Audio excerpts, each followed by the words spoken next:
We try, we fail, we do it again. But there's no objective criterion for a good idea.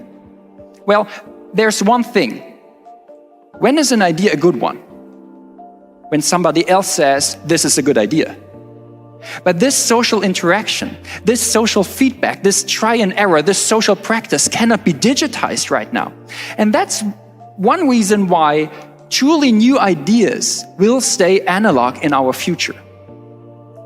You see that this kind of thinking gives us a great advantage when it comes to create new ideas. And we call that special type of thinking concept thinking or categorized thinking. And instead of explaining the theoretical background and explaining what's behind that, I give you an example. How you create new ideas. Who thinks that this is a chair? Please raise your hand. All right, thank you. So who thinks that these are chairs too? Please raise your hand. All right, very well, you're quite familiar with furniture, it's very good. Yes. And here's the task. Who thinks that these are also chairs? Yeah, the longer I wait, the more hands I see. Thank you. But why?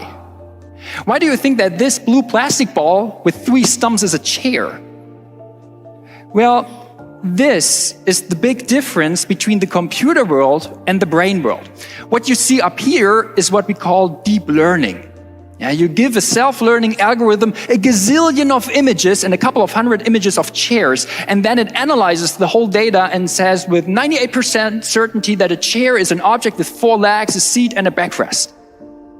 But we don't do that. We understand that a chair is not a special shaped object, but something you can sit on. And once you understood that, you see chairs everywhere. You can create new chairs with new designs and features. Here's another example how you do that, basically. Computers learn, but learning is nothing special.